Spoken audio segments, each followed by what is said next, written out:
Okay, we are live. Welcome to the Greg Who Show. I'm Greg. Whoa, welcome to the Greg Who Show. I'm Greg. Get it? Greg Who? I'm Greg. So now what do you have to say for yourself, Greg? Whoa, like be excellent to each other and party on, dudes. Stay tuned for Jenna's most excellent review of Bill and Ted's Face the Music. Bill and Ted's Face the Music is about a future ruler who tells best friends Bill and Ted they must compose a new song to save life as we know it. But instead of writing it, they decide to travel through time to steal it from their older selves. Meanwhile, their younger daughters devise their own musical scheme to help their fathers bring harmony to the universe. It was released August 28th in Canada and the United States, 2020. And producer Alex Winter was in there. Welcome to the Greg Who Show. I'm Greg.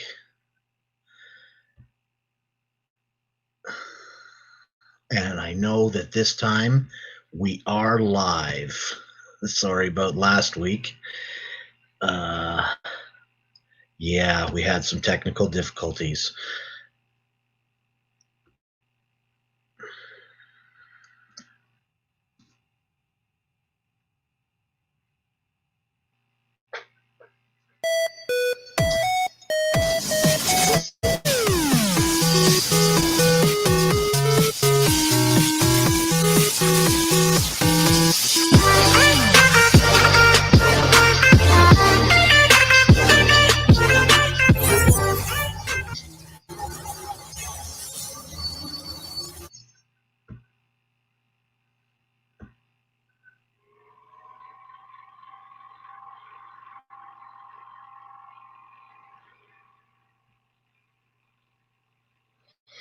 Welcome to Greg Who Show. I'm Greg. If you think William Bradford is clinging to John Howland, you're wrong. I challenge any scholar and any art dealer. I don't care if you're from Harvard or what kind of what school you're from. If you're a historian, professor, even at Harvard, I challenge you. You think that's John Howland? You're wrong. All is fine in Combine 9, Captain. The body's in the wash, and we need wheat, shredded wheat. Yes, bring Freddie and Eddie and Thelma too. Eternally grateful, yes, that will do. Fish, I see fish. Your fish stink for lack of water and die of thirst. The Lord has given me the tongue of those who are taught, that I may know how to sustain with a word him that is weary. Morning by morning he wakens me. He wakens my ear to hear as those who are taught. Fish, I see fish singing. What does your instruction book say about the music? The wonderful, glorious music? Let the music and creativity begin in Jesus' name, singing and telling the tale of the Ancient of Days. Dreams come true for both me and you. The greatest show around the world. Jesus is Lord. Isaiah 62. This is the Greg Who Show. I'm Greg.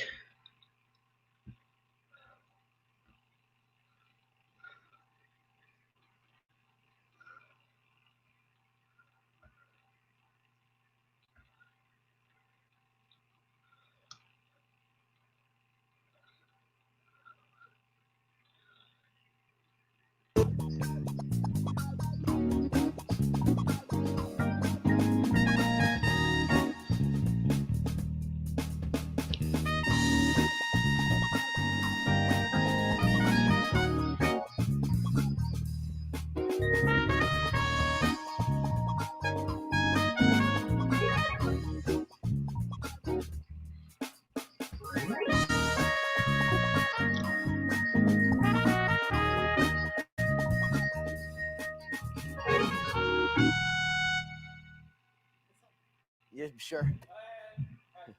How do you keep plugging along without plugging along? How do you do that? We're plugging along here, chugging like an old choo-choo train and taking it on the next track. How about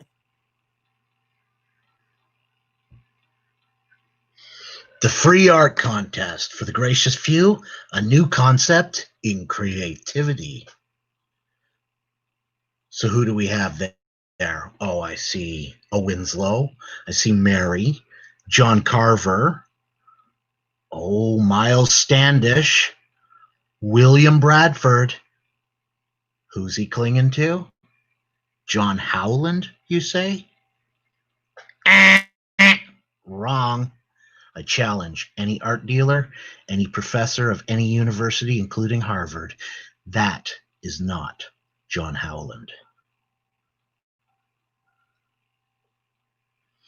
The free art contest for the gracious few, a new concept in creativity.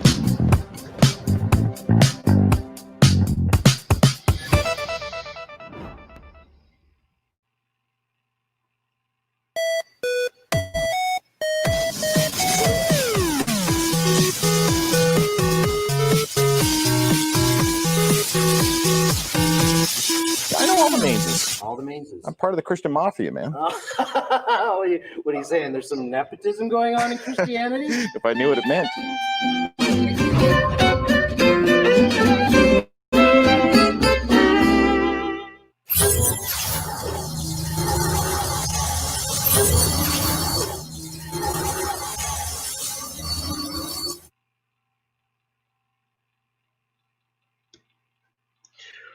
Whoa, a journey to the new world. The free art contest is a complete system of geography and exploration that will propel us around the world. Do you not know that those who run in a race all run, but one receives the prize? Run in such a way that you may obtain it.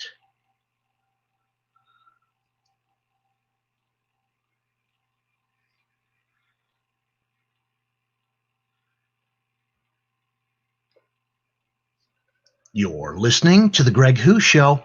I'm Greg. How's everyone doing tonight? Tonight I'm actually going to be sipping on some chamomile tea.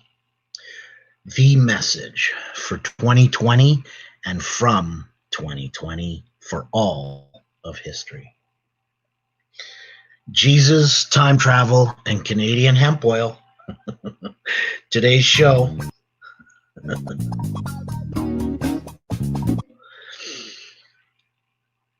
Okay, let me just check in with the chat, make sure everything's going well.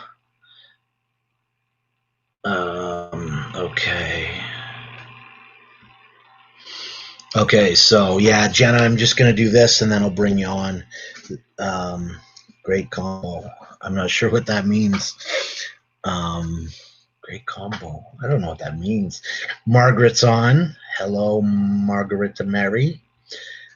Easy 417. I see we lost Claire. She didn't she didn't think what happened last week was very professional, so I think she's very disappointed with us. I hope Splash and Full you can convince her that we're a work in progress anyway. Oh yes, what a combo. Yes, Jesus, time travel, and hemp oil. Okay, so the topic of is Claire coming? Yeah. So the topic of time travel has always been one that I've been interested in. You know, in plain sight, perhaps I could be the first in all of history. But you know, people have asked me, you know, well, how can you believe in time travel if you believe in Jesus, Greg, or if you're a Christian? Like, they just don't get that. They're like, they think that sci-fi, science fiction, or something science-y in their minds, in their mindset, somehow can't relate to something spiritual. But I actually, au contraire, mon ami, that's French for my friends. Seeing as I'm Canadian and I know that there's some Americans on, I'm going to read a little section from the Bible that has always triggered my interest, and dare I say, it's the first documented record of actual time travel. Yes, you heard it first on the Greg Who Show. Time travel documented, first recorded in the Bible. To my knowledge, anyway, this is the first documentation of actual time travel. And yes, I'm actually saying that it occurs in the Bible. So I chose a translation that would be a little bit more, for me, all the translations help expound upon what is being said. I'm not one of these people that believes that there's a more true interpretation. I use all the translations to help understand better and better. I think each translation can help you understand scripture much better. And as you probably all know, I believe it takes the Holy Spirit to teach us to properly interpret scripture. And I believe scripture interprets itself. So anyway, that's some of my background on how I view that. So it's the New International Version. New International Version.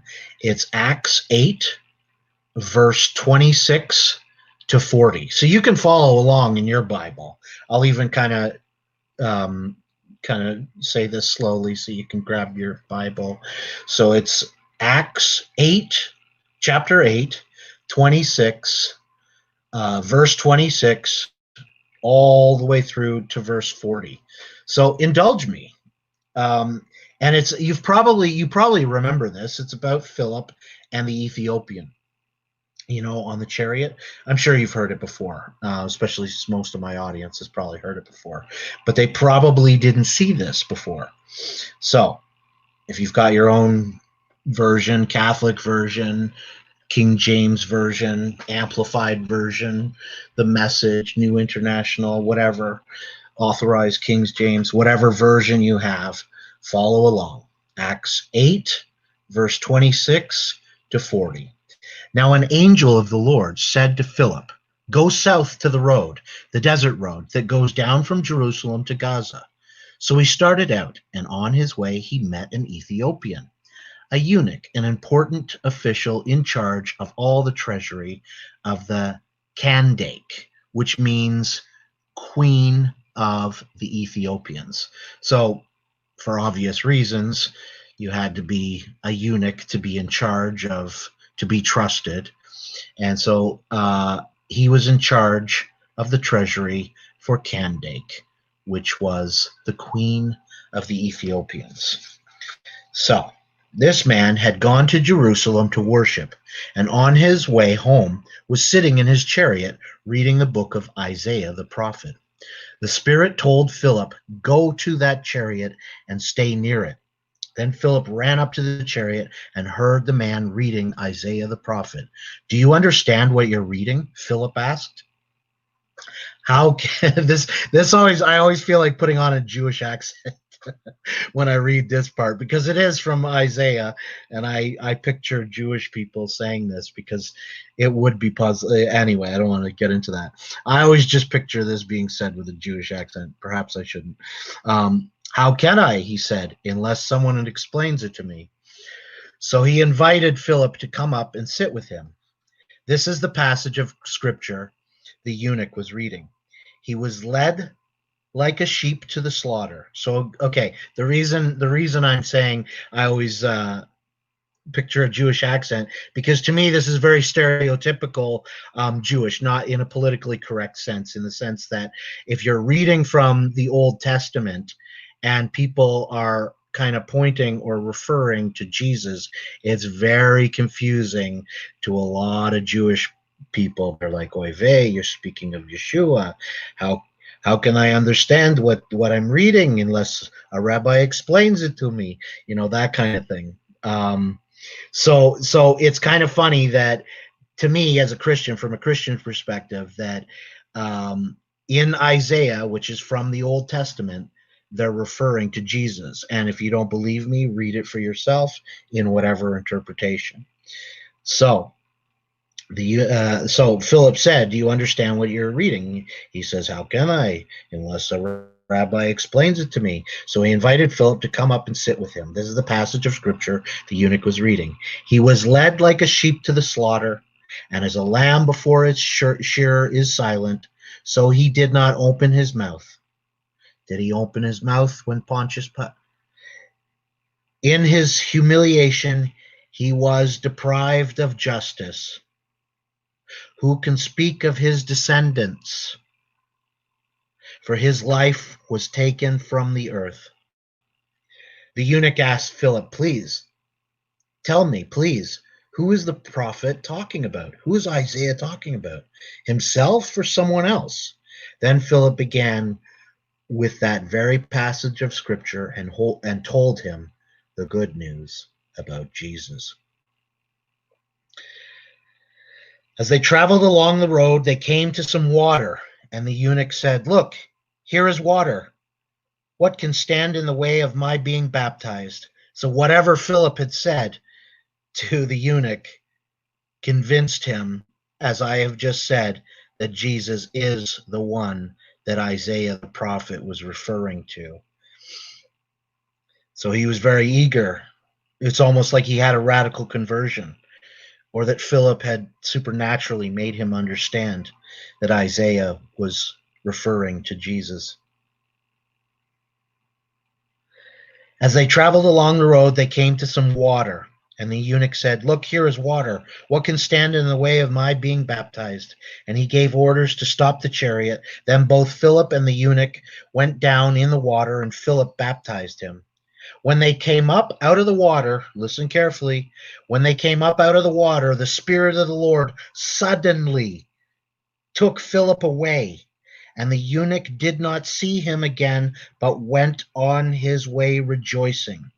Philip, however, appeared at Azotus and traveled about preaching the gospel in all the towns until he reached Caesarea.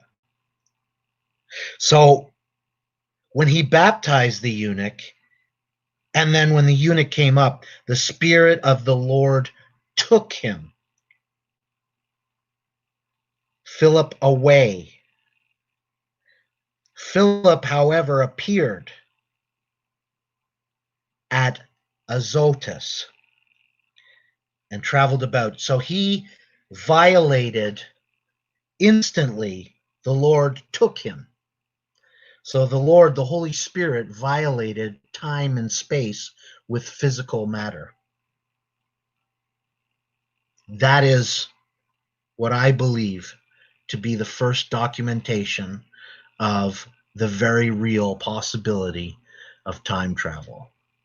That the Spirit of God, the Creator, who created time and space, took Philip from one space and put him in another. And if you work out where he was, and I think it's like between 50 kilometers and I forget what it was. It's somewhere. It's very far. So instantaneously violating time and space. So you can have your own opinions about that. You can make comments in the comment section below. But that is what I believe to be the first documented proof that time travel exists and has for a very long time. Also in Acts 8:37,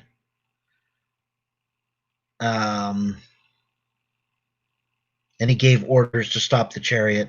Then both Philip and the eunuch went down to the water. In some manuscripts include here in Acts 37 that Philip said, basically spoke to the eunuch and said, so this is how you become converted and then be baptized.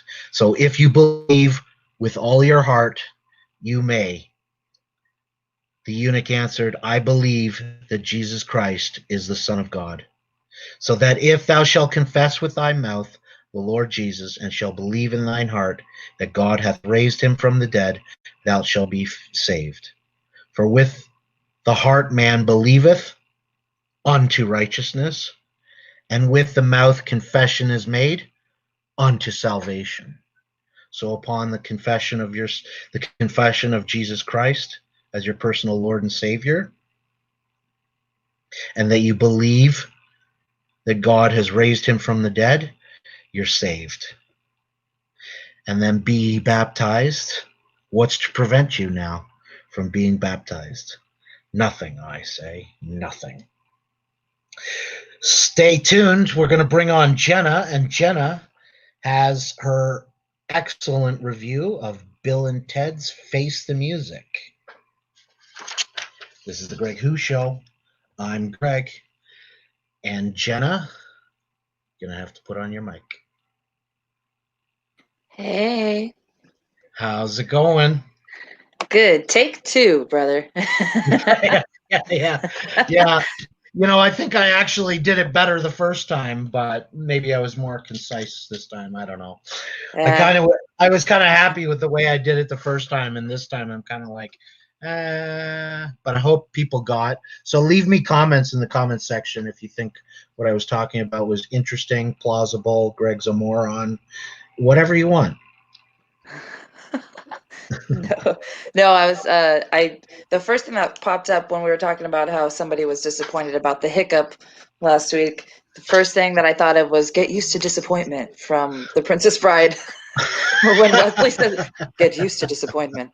I mean, nothing's perfect, guys. We sure try our darndest to give you something to watch or listen to. Yeah. So I actually did get your song up.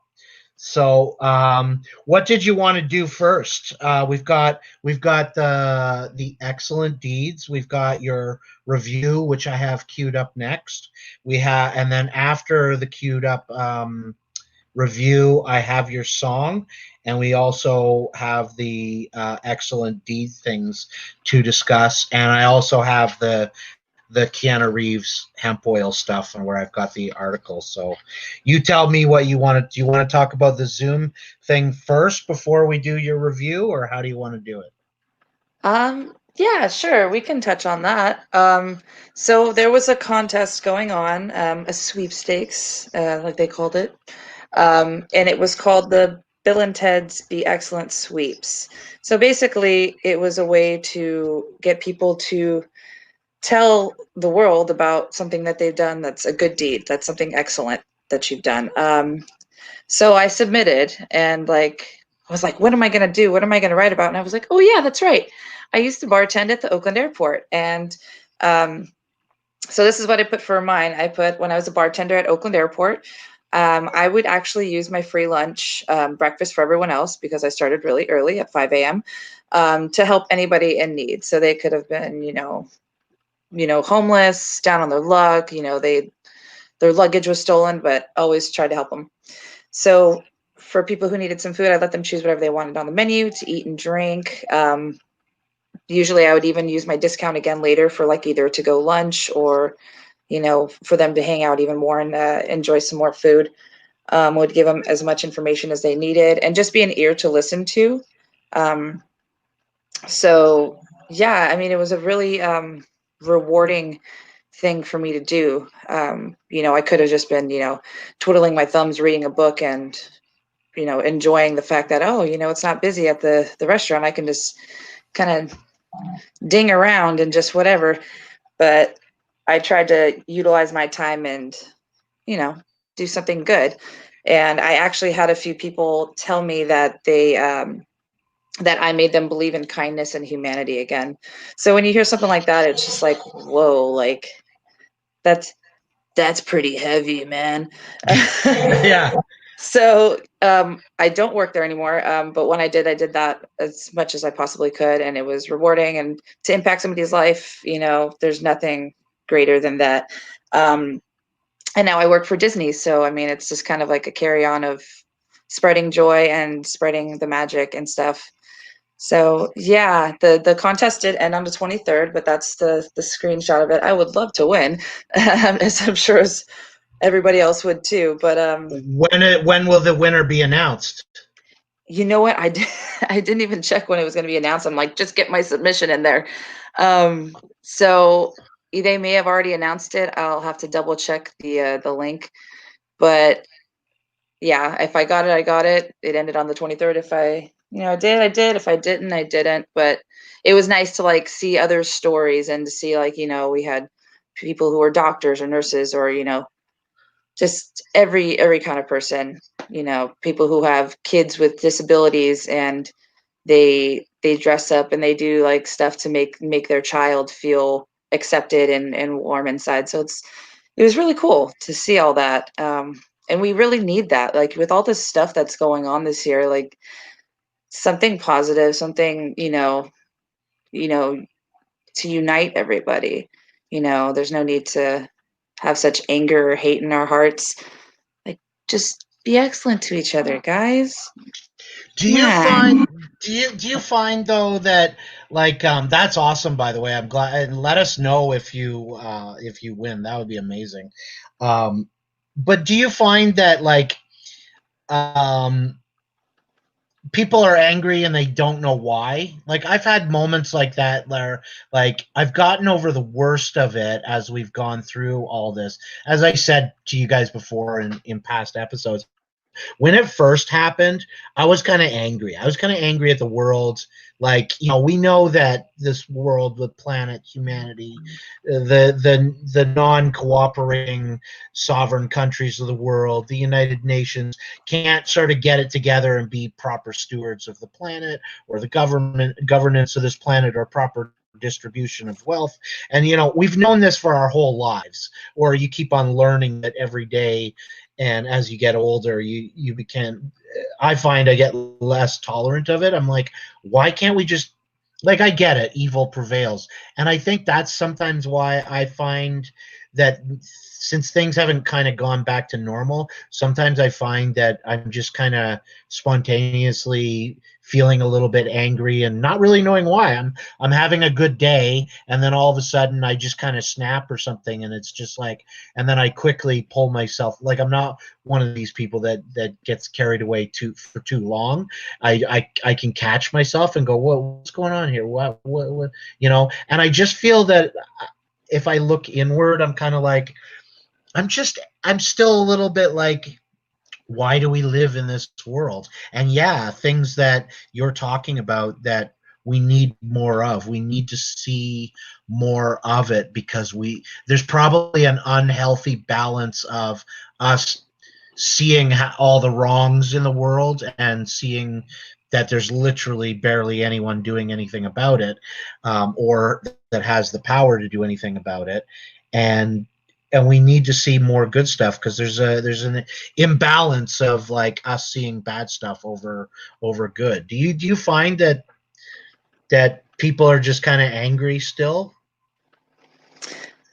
I mean, I think so. Yeah. I mean, just I'm that way too. It's like, I'll be fine all day, and then all of a sudden it's just like bam, like something shifts, like and you just don't know why. I don't know, I guess that's just being human. I guess we all have that good and bad in us. I just wish, people would try to focus more of their energy on the good. It's kind of hard though too, as far as like social media doesn't help at all. I think most people would rather put, most of their energy into a negative thing, like regarding like, say, like social media, like responding to a negative post or being an internet troll or just being this and that, instead of like going somewhere and be like, oh, hey, I support you in this, or, oh, wow, let's share that. That's really cool. Like somebody just donated, 1 million meals to families. Like, I think we just always need to have that constant reminder, So I mean, well, actually, there was something I was gonna do a future episode, but I'll bring it up. Have you guys seen The Social Dilemma? Like, I think just what you're saying, like social media is not helping. That's because, I'm not gonna get tons of subscribers and tons of viewers putting out positive messages, right? Like, do you know what I mean? And there's a documentary right now for those of you that have Netflix. I would highly recommend The Social Dilemma, basically some of the creators of the bigger platforms like Twitter, Facebook, YouTube come on and speak very candidly about, at first they thought what they were creating with these platforms was a good thing, like communication and, medical information being shared with the top studies and research around the world to assist people in a surgery for a young boy. Like they started off with great aspirations and ideas, and then they kind of admit that slowly it became sort of this marketing thing where they gather data on our psychology and simply put, use our psychology against us. And so it explains why they're rewarding all this bad behavior and how it's like it is becoming. It explains the division, the polarization of the two parties and the extremism. Like they admit it, and the creators they say, I won't let my kids on I created and I won't let my kids use it. It's a really good Oh wow.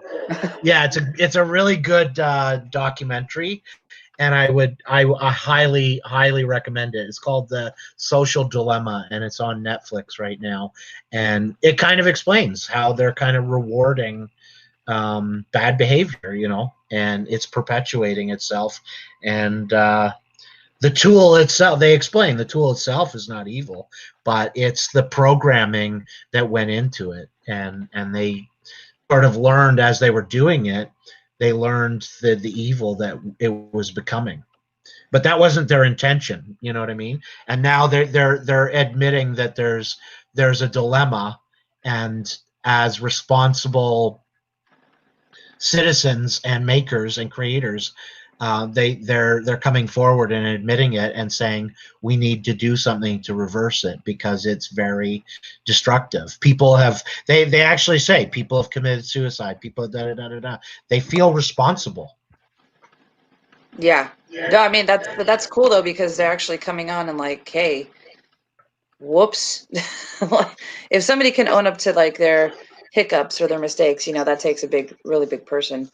Yeah. So the fact that they're doing it like Netflix style is pretty cool. I wrote that down. I'm going to check that out probably when we finish up and everything. Just, it sounds interesting, because it's totally true.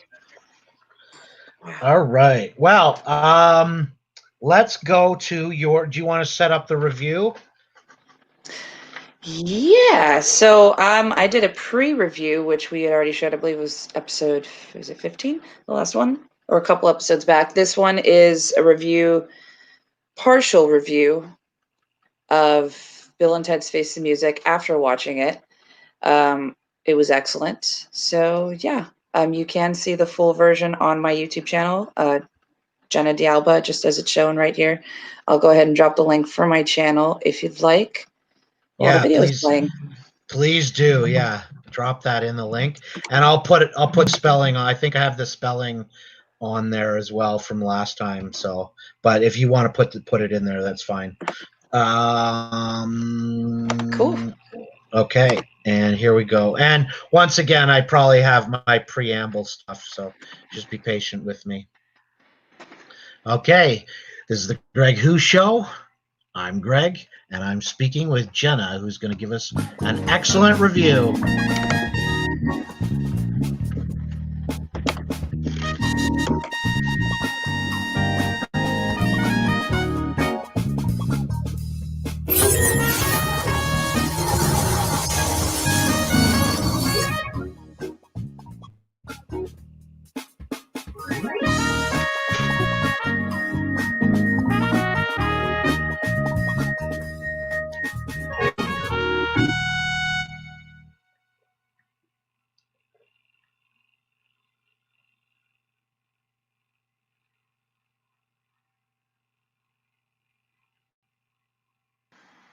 Hey y'all, it's JD coming at you live from the Bay Area.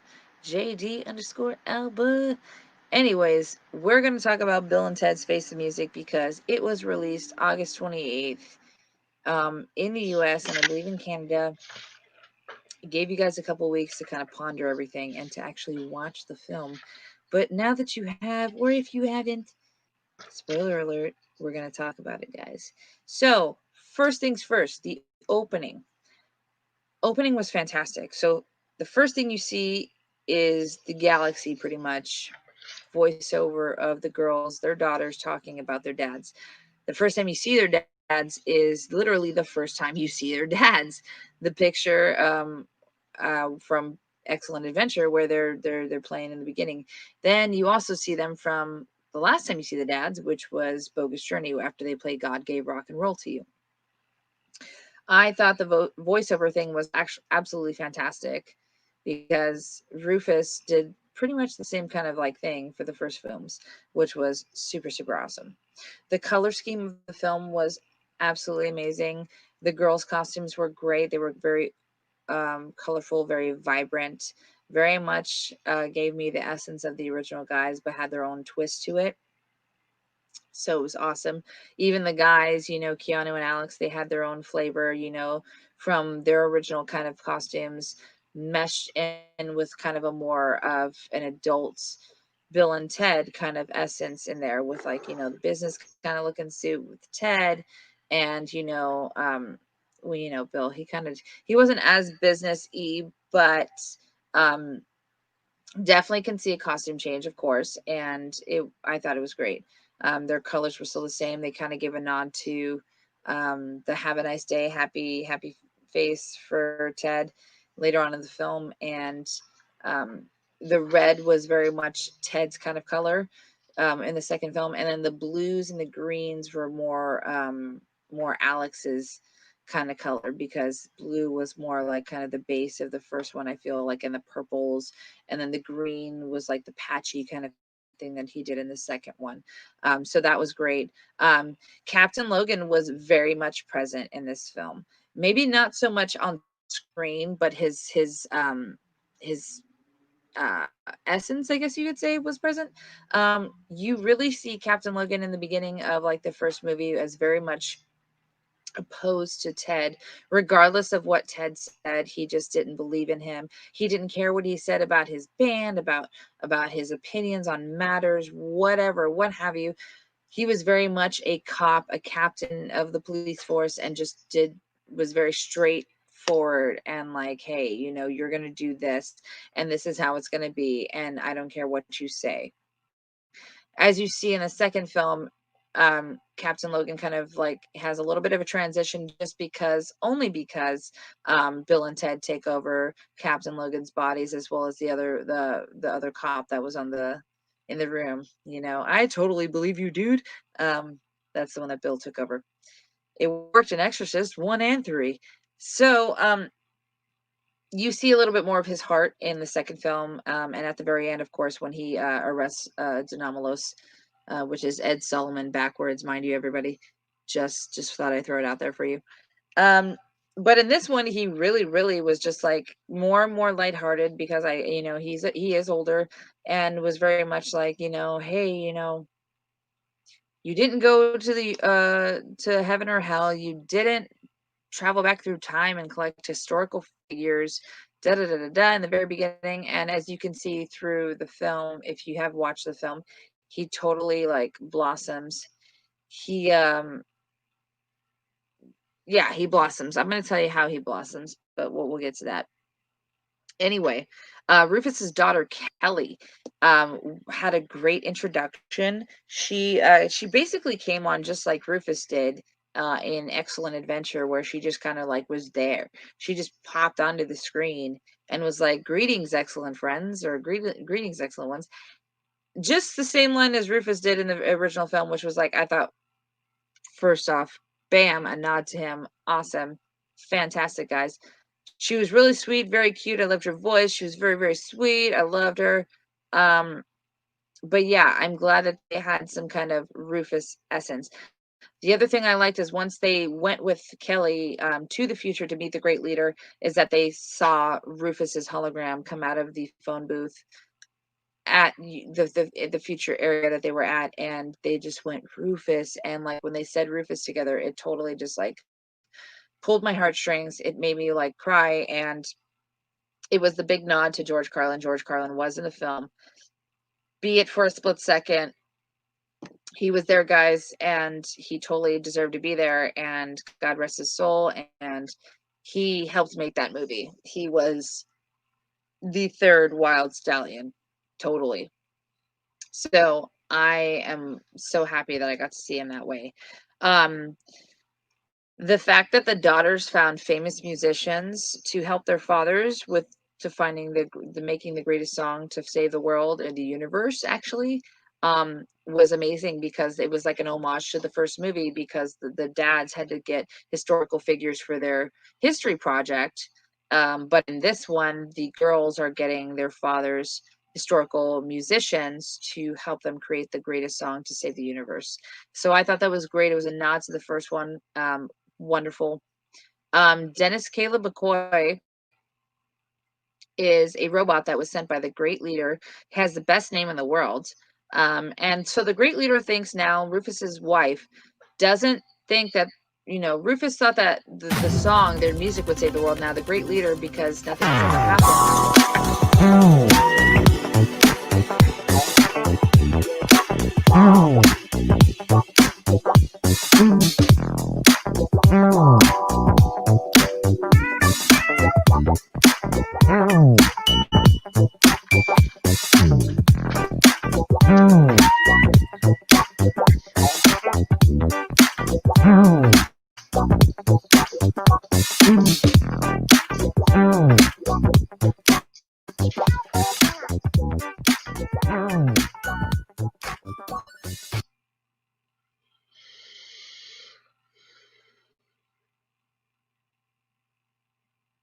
You sure? How do you keep plugging along without plugging along? How do you do that?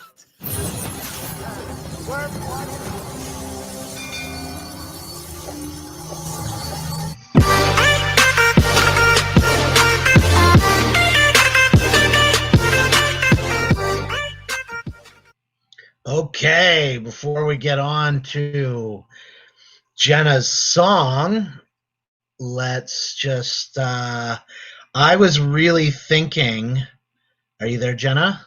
I was thinking, are you there, Jenna? I am present, sir. I am present. Sorry. I'd prefer present and accounted for, sir. Present and accounted for. Now you forgot the sir. No, just kidding. Sir. Sir, yes, sir. Here, what's up with you? Okay, so they're talking. Oh, Claire's here. What does this have to do with Jesus? If you were here earlier, I would have explained it to you. Claire, if I think go into your Catholic Bible and look up Acts 8.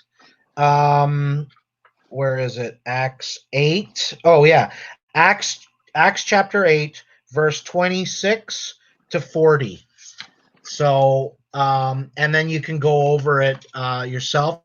That's what I'm claiming is the first documentation or historical recording of time travel, where the Holy Spirit translates Philip from baptizing the eunuch and then shoots him over to Azotus, where he starts preaching revival. So that's I submit that to you. You can think I'm crazy. So time travel and Jesus. Now, I don't know about hemp oil, how that works with Jesus, other than maybe the anointing oil can be compared to hemp oil. No, that's a far stretch. Nothing. It's just Jenna's. She's a connoisseur of hemp oil. No, actually, let's introduce what happened. What happened was Michelle Hobson from the UK in Richmond, in a lovely town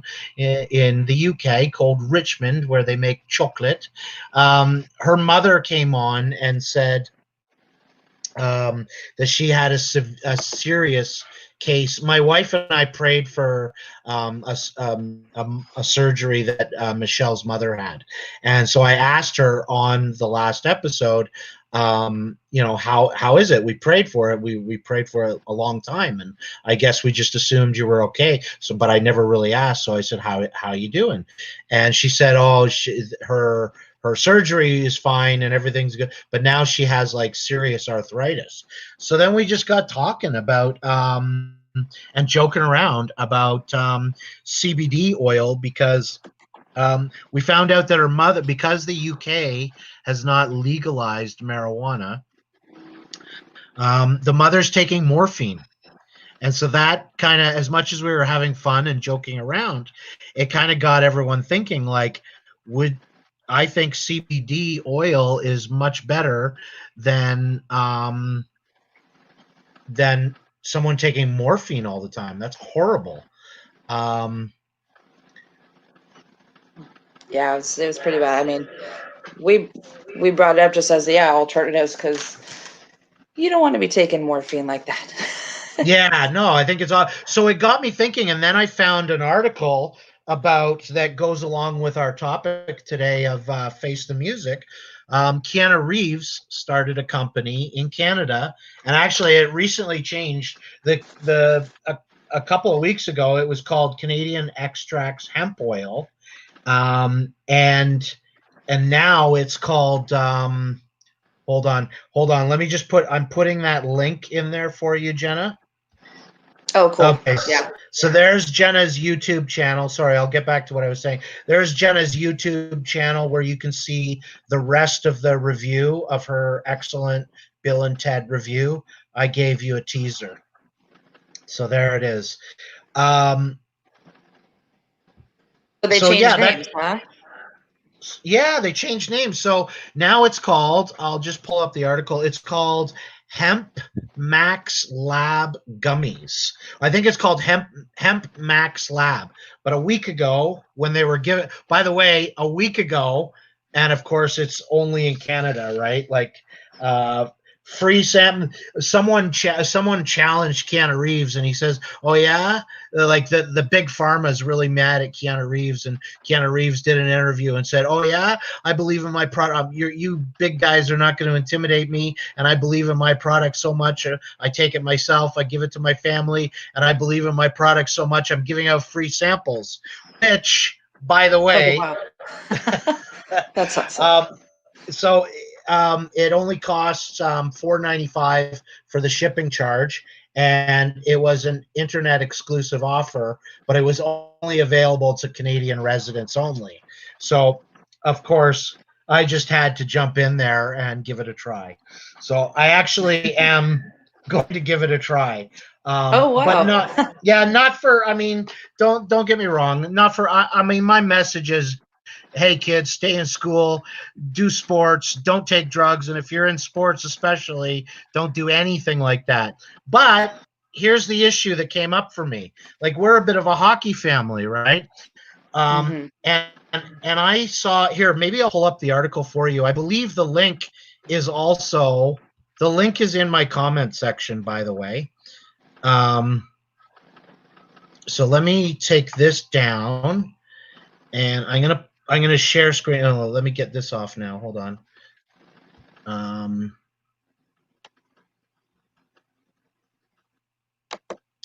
Okay, let me show you the article. I believe the link, you can follow along. The link is in there. So let me show you. Okay, there it is. Okay, so here's the article here. Oops, no, that's the order page. Okay, so Big Pharma, it's People Magazine. I'll get by Alice Palmer, Saturday, September 26, 2020. Okay, so Big Pharma is in an outrage over Keanu Reeves' latest business venture. He fires back with this. He fires back with giving free samples. So you guys, if anyone's interested, there is a link. It's Hemp Max Lab Gummies. Okay, but here's my moral dilemma. As I said, stay in school, kids. Don't do drugs. Stay in sports, and if you do sports, don't take drugs. But here, if you look here, I don't know if it's showing on the screen.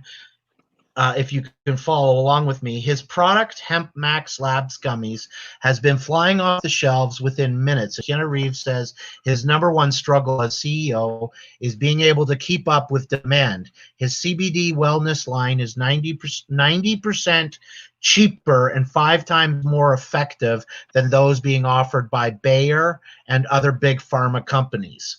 The solution for those who don't want to spend the rest of their lives as diabetics.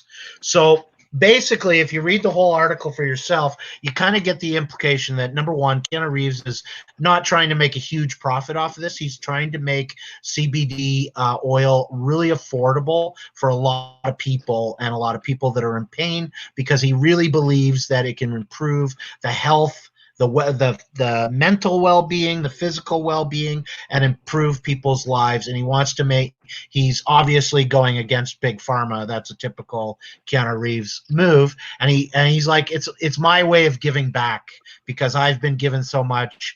I'm going to take on big pharma, and I'm going to do the CBD, make it really affordable. And if you look in that article, he's going to make it really potent.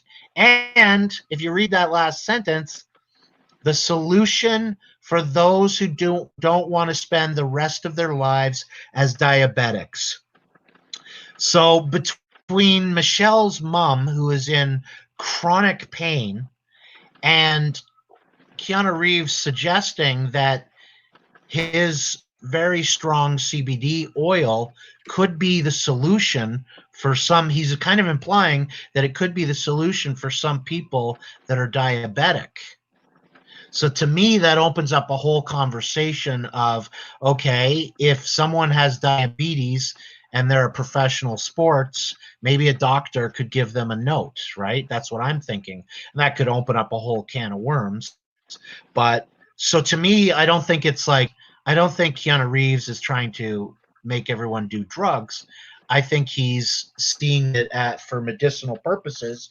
And as I said, we were talking to Michelle's mom, who's in pain, and her only medical assistance that is available to her in the UK is morphine. That's horrible. And so, look what Keanu Reeves is saying. Reduces chronic pain, supports joint health, reduces anxiety, reduces headaches, reduces blood sugar. I'm sure that has something to do with the diabetic solution. Supports cognitive health and antioxidant support. So, he's got his celebrity friends that all endorse it: Drew Carey, Tom Hanks, Randy Jackson, Halle Berry. And it's like, if you go, and so it comes in the oil, it comes in gummy bears, and if you go to the Hemp Max Labs, works fast and doesn't show up on drug. Okay, there we go. I should have read that before, but this is a new website to the one last week. Last week they were giving out the free samples. So there you go. There's the solution to what I'm saying. It works fast and doesn't show up. So if someone was in professional sports and had diabetes and didn't want to get kicked out of his professional sports, it doesn't show up on drug tests. That's what they claim. I think someone should look into it if they're seriously in a professional sport or on their way. I think they should consult their, if they're young, they should consult their parents. They should consult their doctors. They should consult their coaches. If it's a cure for diabetes and it doesn't show up on drug tests, maybe this is too good to be true, but this is what we're being told. Non-addictive and available without a prescription, 100% safe and legal across Canada. So, and of course it's got, it's the 100% natural, non-GMO, no pesticides, animal cruelty free. What do you think, Jenna? I've done a lot of talking. What's your experience with CBD? Does it get you high? I've never done it. I'm not saying that I've never done drugs, but it doesn't get you high, does it? It does not. I've done just a little bit of it. I actually just picked up some, they're little joints. It's actually CBD/CBG. So there's no THC in it. You can get, there's so many levels of this stuff. but yeah, I went in for an MRI and had a severe panic attack. So I'm saying if, this one will help me like just actually calm my entire body without giving me, like Claire said, that, the CBD doesn't have the psychoactive component factor in it, which is That's true. right. So it's not going to make you feel all, whoa, like out of this world. But I totally support it. I think what Keanu Reeves is doing, I mean, if you didn't love him enough already, like, come on, really? He just keeps throwing more good stuff out at us. I think it's wonderful that he's doing that and that he is making it at an affordable price for people who will benefit from it, because, and Big Pharma, of course, is, of course they're not going to be happy. They want you to take the morphine. They want you to take, the pills and this and that will help them, and charge prices at the yin yang. Yeah, But if you can give them medication over the long term, that's going to cost them a lot of money. It's their profit margin that increases, but it's not really a solution. And there's tons of side effects with the big pharma stuff. Like everyone knows when they're talking to me, I don't approve of pharmaceutical drugs. They're highly addictive, and doctors abuse prescribing. And then, of course, when you get addicted to them, then you become a bit of a charlatan to get them, and it becomes a vicious cycle. And for healthy people, there's too many side effects. So yeah, I think this should open up the door for a conversation. And what Keanu Reeves is doing, definitely people should do more research for sure. always do your So research. Yes. So you regardless you if he's Keanu Reeves or not. Do yeah, your well, research. he sounds pretty confident because he kind of goes into, I give it to my own family, and he doesn't say, what does he say?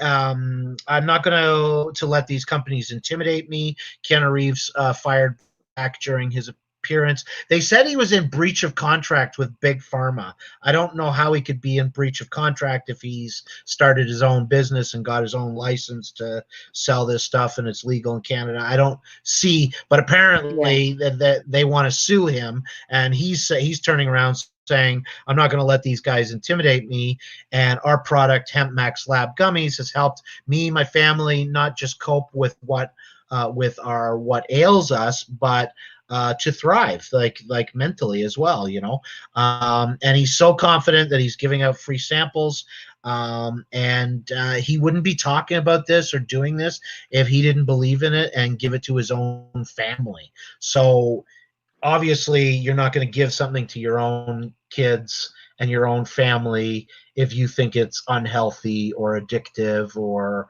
habit forming, or and there's nothing. So I personally don't have diabetes, but for those people that do have diabetes, I would look into this for sure. Yeah. It I sounds mean, like, try it. Don't knock it till you try it, I suppose. That's what my mom always tells me.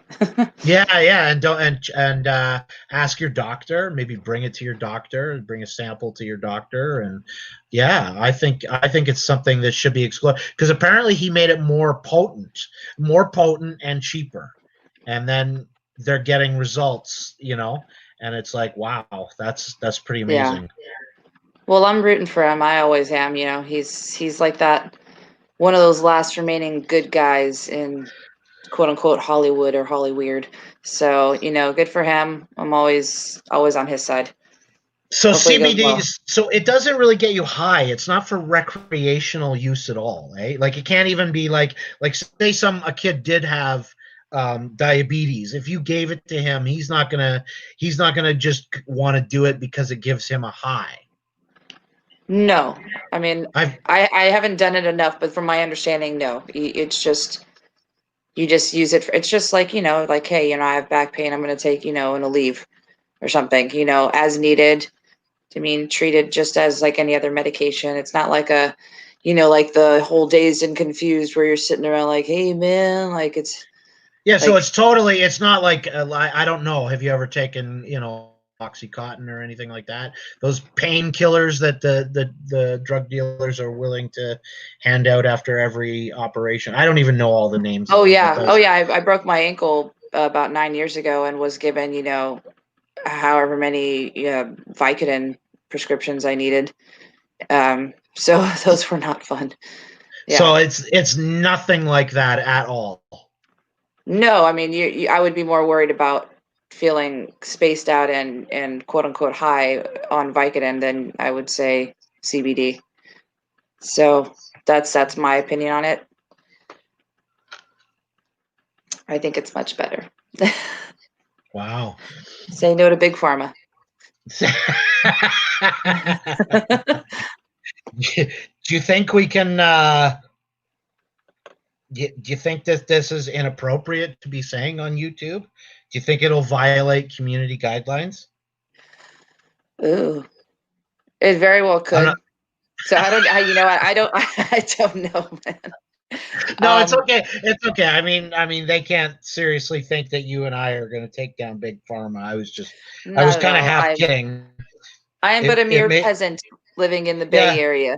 But I'm just wondering if it could be considered sedition. You know. On to the next subject. yeah. Well, actually, I was wanting to play your. Did we play your? We didn't play your Michael Jackson thing yet, did we? No, not yet. And I did this, just for fun. For people who have seen me on Greg's show before, I am a singer. I enjoy it immensely. Grew up in a family of musicians, singers, and we were talking about how to get this show going, and things that all coincide or whatever. So I was thinking of what song could I do to be excellent to each other, party on. Well, the biggest partier that I know of in the entertainment industry was, not partier, but Michael Jackson. The guy was a rock star, and I'm like, wow, Heal the World. It mentions God in it. That goes with it. Jesus, time travel. Doesn't mention hemp oil. But it's definitely a good unifying song. Heal the World. But you know what it made me think of? You know what it made me think of too, and it's sad. No, it's an excellent choice, and I'm glad you did choose that, and I'm glad that you're singing it for us. But it made me think of two songs, especially apropos at this time in humankind history. Was his song of "All I Really Want to Say Is They Don't Really Care About Us," and then the second song was what's the one where he's talking about, or Earth Song, the Earth Song, where he's standing between the two trees and the animals and stuff like that. I thought, my God, when he was alive, didn't he say we've only got 5 years left? Yeah, he was brilliant. Of course, didn't know him personally, but you see the way he spoke. He was so about people, so about just togetherness in the world, and wise beyond his years. So I do remember him, briefly. I believe he said that, that we got another 5 years or something. So he wasn't wrong. No, he wasn't. So well. Well, let's put it this way, and that's kind of what, during COVID, it kind of inspired me to try and throw some positivity out there, as Jenna and I have been talking about. And perhaps, for a long time, the human race and our generation as well has been focused, or forced to focus, and or by our own choosing, focused on the material world. I guess my show, the Greg Who Show, the Greg and Jenna Show, is kind of saying, hey, while we look not at the things which are seen, but at the things which are not seen, for the things which are seen are temporal, but the things which are not seen are eternal. This is the Greg Who Show. I'm Greg, and this is Jenna's song, Michael Jackson, Heal the World.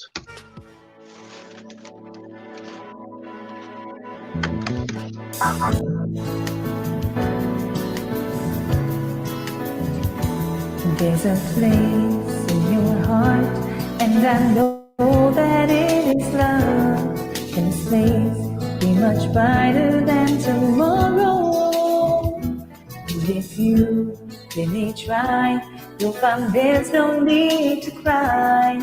In this place, you feel there's no hurt or sorrow. And there are for the living. Make a little space, make a better place. Heal the world, make it a better place for you and for me and the entire human race. There are people dying. If you care enough for the living, make a better place for you and for me. If you want to know why, there's a love that cannot lie. Love is strong, it only cares for joyful giving. If we try, we shall see. In this bliss we cannot feel. Fear or dread, stop existing and start living. Let it feel always. There's nothing's growing. Make a better world. Make a better world. Heal the world. Make it a better place for you and for me and the entire human race. There are people dying. If you care enough for the living, make a better place for you and for me. And the dream we were conceiving will reveal a joyful face. And the world we once believed in will shine again in grace. Then why do we keep strangling life in this earth crucified soul? Though it's plain to see this world is heavenly, because love we can fly so high. Let our spirits never die. My heart, I feel you all my brothers. We made a world with no fear. Together we'll cry happy tears. Send nations and their swords into plowshares. And we could really get there if you cared enough for the living. Make a little space to make a better place. Heal the world. Make it a better place for you and for me and the entire human race.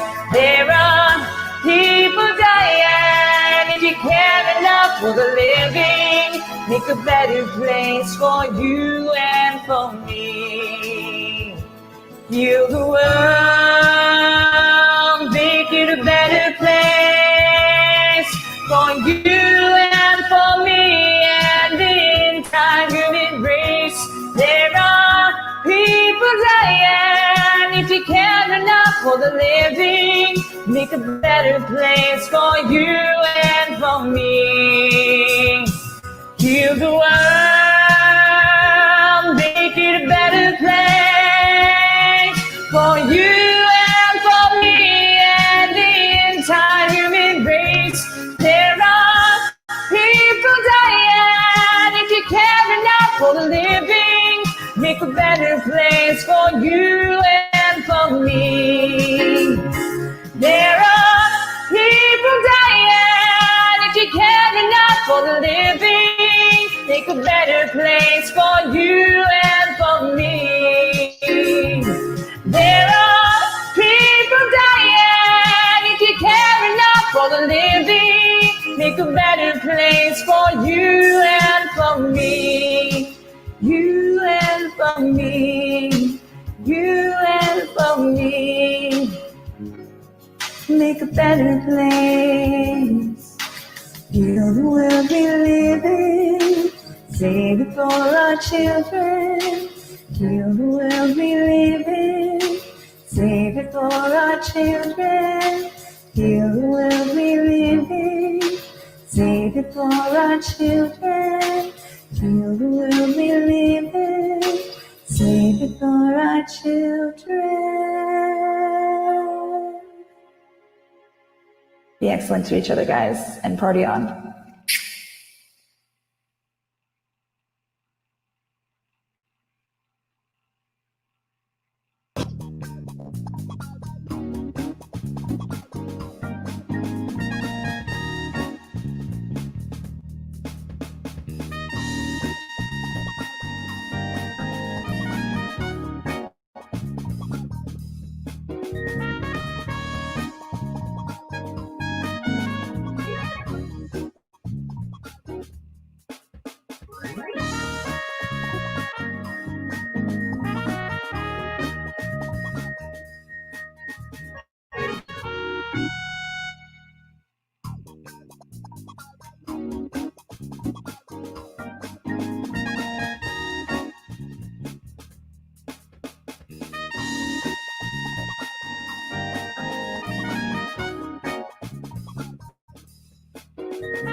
How do you keep plugging along without plugging along?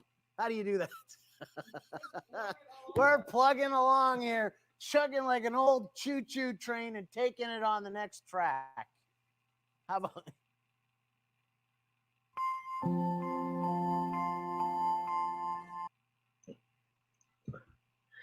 Okay. Well, what are we at? Okay, so Jenna, where are you at? I am here. All right. President accounted for, sir. No, I was just gonna say time-wise, and there's your dance moves for you. The one that I have later on, which is a lot more. That was just the shortened. That was the short edition of the dance. Later on in this episode, I'll have the long version. I think that was a 30-second dance, and the longer one is like a minute and a half. So anyway, I was gonna say about I'll just go over to the comment section. How you doing for time, Jenna? I'm doing well. I'm okay. Okay. After listening to that healing scripture, I know a lot of us feel like there's, can we make a difference in the world? And I just want to throw a scripture out there, because I often feel that if we do what God has, you have a unique calling, I have a unique calling. And if we do what God's called us to do, and we find the perfect will of God for our lives, I think we're going to make the greatest impact and difference in people's lives around us and in this world. And the scripture that I often meditate on is this one. Then Jesus said to his disciples, if anyone desires to come after me, let him deny himself and take up his cross and follow me.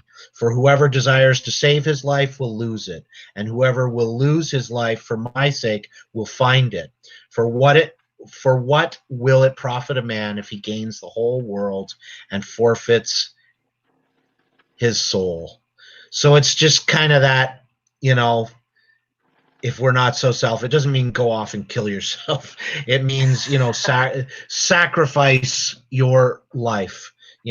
Serve God, serve his purposes, because really our light affliction in this world, which is but for a moment, in reality, if we think about it, worketh for us a far more exceeding and eternal weight of glory. This life is just but a blink, and eternity is for a very long time. Like I often say to my friend who's always interested in, Revelation, he says, if the chip comes, if the mark of the beast comes, are you going to take it? And my answer to him is, eternity is a very long time. So whatever afflictions I endure in this life is nothing.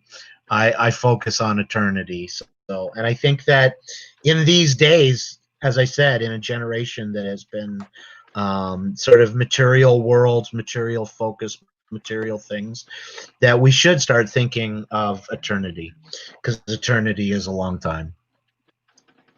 Yes, it sure is. It is endless. It's endless. The beginning and the end. Sorry, didn't mean to drop a deep ball. Dancing on the ceiling. We needed the deep drop after that, bust a move moment. So it's like a nice balance there.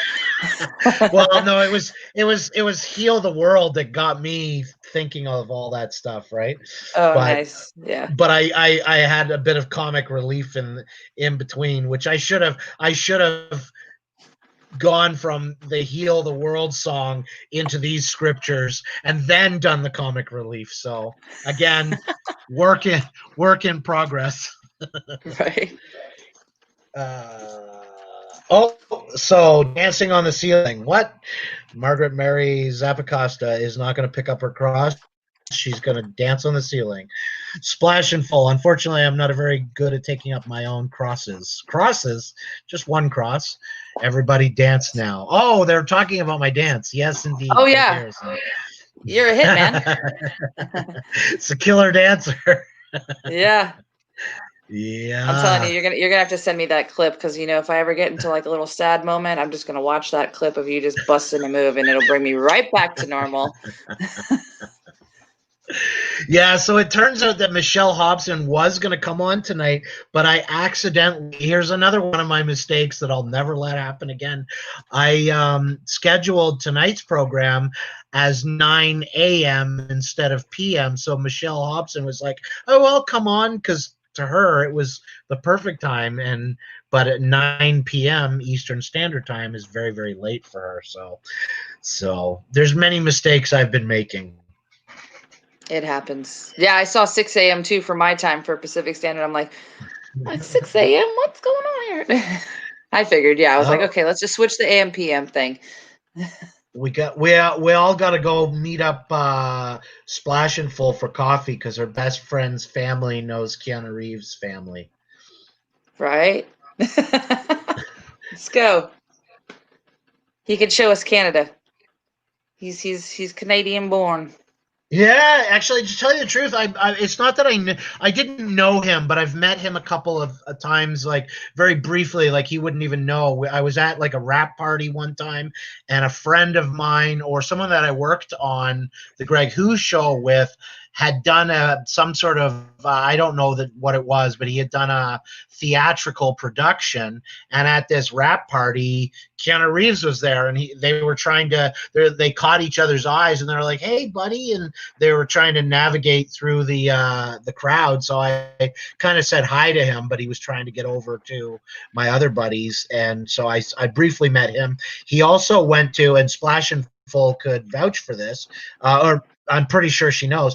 He went to North Toronto High School, which was a high school. Oh, number one, it's a high school that was literally not even a block, maybe a block and a half away from one of Corey Haim's apartment buildings that I keep on talking about, the Balcony Days 100 Roehampton. So North Toronto School, collegiate school, Splash and Full can confirm, is where Keanu Reeves went to school, which was maybe 4 blocks away from my high school, which was Northern Secondary. So That's pretty cool. we would all go up to McDonald's, and sometimes I would see Keanu Reeves coming out for lunch, and he was just a regular bro, like, and I talked to him casually. I'm sure many people did, because obviously everyone wanted to talk to him, but in Canada we don't make a big deal about it. We keep it very sort of casual, so it would be more like, hey, how's it going? He's like, hey, how are you? Like, really down to earth guy. And so I just had a couple of brushes with him. He'd probably never know me, and then I've had a few more brushes with him coincidentally. It's kind of neat. But yeah, he's a Toronto boy. He's very much same as Corey Haim, just a down to earth regular kind of guy, and it sounds like he clings to his Margaret Mary Zappacosta says Lionel Richie dancing in the ceiling. Yeah, no, he seems like such a great soul and like super chill. They got a picture of him out in the Bay Area over here because he was just doing filming for what was it, Matrix 4, I believe. And they caught him. He was like licking an ice cream cone, and he was in, I think, Oakland area or something like that, or Alameda. But he's just chilling. He was just eating his little ice cream cone, and it just it was unfortunate that, like, gosh, the poor dear. He's just trying to enjoy some ice cream, and it still ends up on the internet. Yeah. It's just, but it comes with the territory. I have no Splash and Full. I have no idea if Corey knew Keanu. I never bumped into Keanu with Corey ever.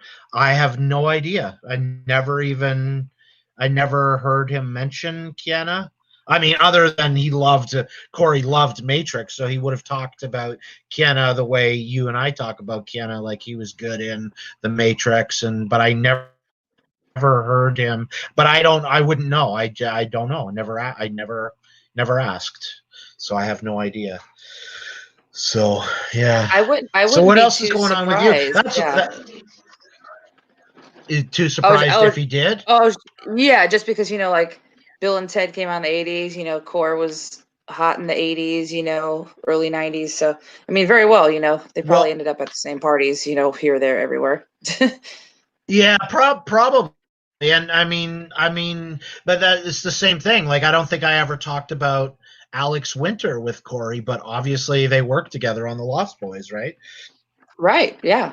Exactly. Yeah. So yeah, there's some conversations I just, I never. He was just a bud. I didn't sit there, and that's what people don't understand as they ask me questions like, "Well, you Right. were close buds with him. Why don't you know these things?" Because I didn't sit there and go, what was Drew Barrymore like as a kisser? Like, I just didn't do those kinds of things. Yeah. Right.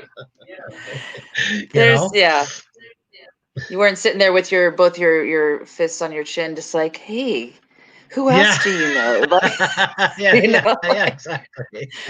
Yeah, it Yeah. wasn't like that. But I mean, Yeah. if stuff came up, and that's what I often have said to people over the years as I've gone on my ups and downs going through the process of what I've had to go through. I've often just sort of looked at people, sometimes annoyed because they're asking me too many questions, and sometimes I just look at people and I go, you know what?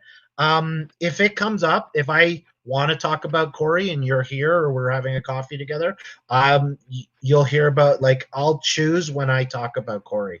But for you to sit here and ask me questions, it's just not going to happen. I'm actually glad it came up. Thank you, Jenna. Because that's people should know that that's how I feel. I don't want to sit on. If you're going to ask me questions, it actually recently happened. What like as soon as there's a lull in all this, that stuff is over now, and people come on Facebook and it's just kind of like, are you serious? Like, I don't have to deal with this stuff anymore, and you want to sit there and ask me a million questions? Like, it's not going to happen. Like, what would make you think after dealing with this stuff for 7 years, and after, like, can you imagine how many people have asked me questions? Like, give me a break, man. So just because you connected with me on Facebook does not mean I'm going to sit there and answer all of your questions. Like, it's just not going to happen. Thank you. I feel like I got that off my chest. Thanks. Yeah, Jenna. no, totally. Yeah, you don't.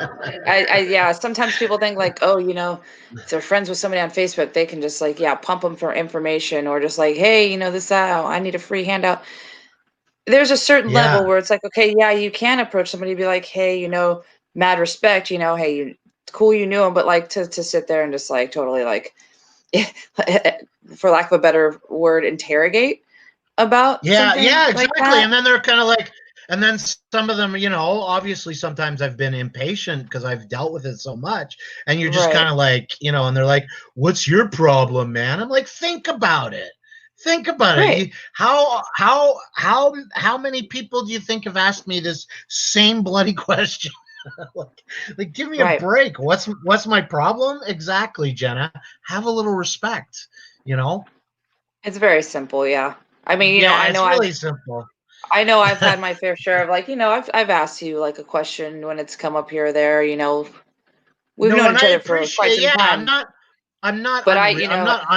I'm not unreasonable. I know that there's going to be a little give and take there, but like, as I just said, like someone on Facebook I've never known, and just all of a sudden he's like, oh, like, it's that you give them an inch and then they want to take a mile. So I'm kind and courteous enough and gracious enough to answer a few of their questions and be nice enough, because they're kind of reaching out to me and blah, blah, blah. And then I'm like, okay, cool. They're gonna kind of chill out now. They're gonna be, kind of happy that I've answered these questions and that I was polite about it. And but no. And then I finally just had to mute them and just I can't. Don't make me explain this to you, man. Right. And it's not your job. Like you're not obligated to entertain anything. You're not obligated to be friends with so and so just because it's the social dilemma. Exactly. I'm not the Corey Haim. I'm not the Corey Haim hotline here to answer any of all your questions. Like, if you want to ask me about Corey Feldman, I'm just kidding. Right. That's a different story. It's always nice to talk about Corey here and there. I love him to death. He means a great deal to me, as far as helping me through my depression and stuff. But like, this is like you're establishing yourself. This isn't like Greg's coming on here and it's like, hey, I'm going to ride some coattails. Like, no, he's coming on here to like talk about, you know, the good word and Jesus and any other fun, you know, pop culture topics, you know, so he's doing his Yeah, best. that's I'm true. doing my best to contribute to that. And it's a collaborative effort. And, you know, Yeah, bless actually, you we for can. dealing with what you have to deal with, Greg. So bless your heart for, Yeah, for dealing with it. it was a long 7 years, if anyone wants to know. It was a long 7 years. But actually, I wouldn't mind just kind of talking about it more with you, even publicly. Like, are you ever, and you're not obligated to, you know, you might not have an answer at all for me, but are you ever going to do a show on your channel where I could be a guest? Oh, good question, Greg. Wow. Throw Yeah, me with you the don't have, curveball you here. don't. No. Or how about just food for thought? Like, because I think I had mentioned it to you the other day, maybe through Yeah. Messenger or something. But yeah, so like, I mean, I don't see why. Yeah, I'm telling people to subscribe to your channel. Actually, let me see if I can. I'm gonna put up your. Yeah, that's the proper spelling of your name, right? So I'm asking Yes. people. Yeah. Like I think your review is good, and I've been featuring some of your stuff on the Greg Who Show because I want to create a variety show, but I don't want to take full advantage. I think helping Jenna build up her channel is also something, you know, it's a give and take. Like, she's giving me music to entertain you guys, and she's acting as a co-host, but I'd really like to build up Jenna's channel and see her sort of branch out. I mean, you obviously know her aspirations as an actress and as a singer, and so I think you guys should subscribe to her channel, give her some views, and hopefully my hope for you, Jenna, is that you develop your channel a little bit more and feature your talent, that you don't need to just come on here. You know, I'm only at now I'm going to reveal it.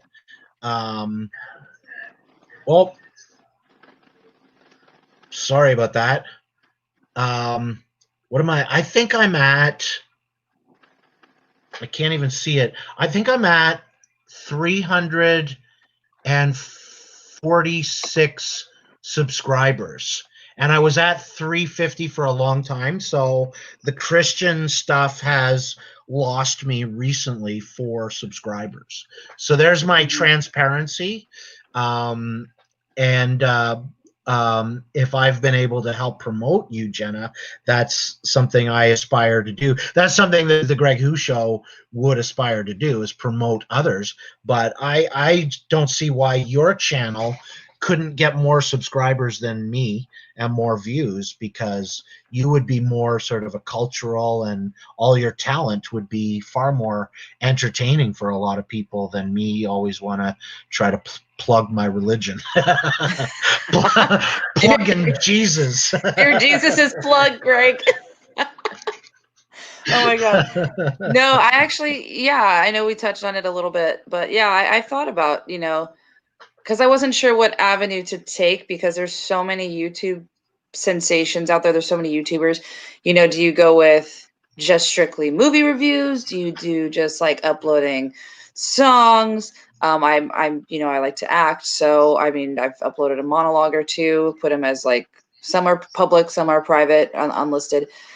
And then I'm like, do I do an actual like show? I mean, because I know certain people who could definitely like come on as guests, and that would attract attention to my channel. But then it's also like a really like gray area where it's like, do I want to ask them that? Do they think that I'm gonna use them for their whatever it is to benefit me? But yeah, so I wouldn't want them to feel uncomfortable about that, you know, like trying to like you know, ride the coattails, you know, just so. Well, but I've thought about it, definitely. Yeah, there is. I mean, there is a certain amount of chutzpah that does go far in that business, but I mean, it depends on your other entanglements. If you're talking that they are a teacher at a course or something, you might not want to exploit them in that way while they're a teacher. I think I've had this discussion with you. Depends on the situation, depends on your relationship, depends on the circumstances, and How I mean, but close I am with the person. Yeah, that's true. yeah, like I mean some of the yeah, and sometimes if you're not close to them, it's better because they get it. They're in the biz and they get it. And you know, there's diplomatic ways of approaching, like even just saying, how do you feel about going on YouTube channels? Is that something that is, you know, something you don't like doing, or you know, you steer away from, or is it something that you would encourage? And then you kind of gauge their responses, you know. I mean, that's what I did for the Greg Who show, and I got some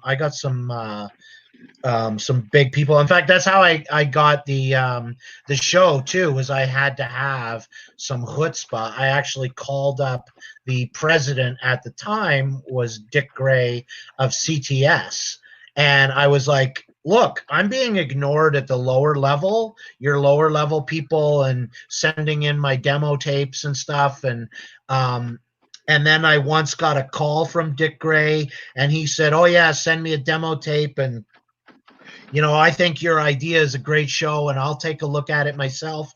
And it seemed to get stuck at the lower level people. And I did. I got mad enough. It was almost like righteous anger, and I got mad enough and got chutzpah enough to go to the president of CTS, which, by the way, is the Christian network, the actual broadcasting station that broadcasted in Canada and the United States, and said, look, your lower level, you said it was a good idea. You said, and I did stuff out of pocket, and you said you would at least look at it, and it seems like you don't even know that I've submitted it. Like, what's going on here? And I was a little bit irate and apologetic after I kind of vented all over him. I'm sorry. Did I get some of that on you? I'm a little frustrated because, you know, I've been really trying here, and I went all out, and I had some chutzpah to go into the Christian college. I went to the president. I went to the top people. I went to the top of the Canada Christian College, and he was in the political circles here in Toronto. So it's kind of, again, it's like, who are you to come into my office and say, you know, you'd like the use of my facilities and my technical equipment because I've got a broadcasting like, are you serious, kid? And I looked at him, I go, yeah. I'm dead serious. Yeah. And he's like, well, what's in it for me? And I'm like, well, I'll advertise your college, and I'll interview you, and I'll promote whatever you want to. And he looked at me, and he did. He said, man, you got chutzpah. And he said, sure. You know? So it in my experience, it's paid off. The times that I've done it before in other areas too.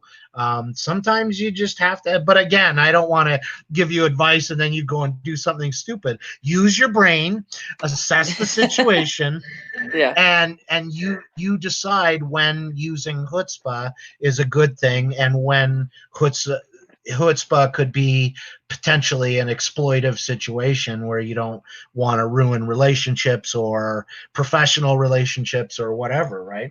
But again, I think I told you that story where, you know, people,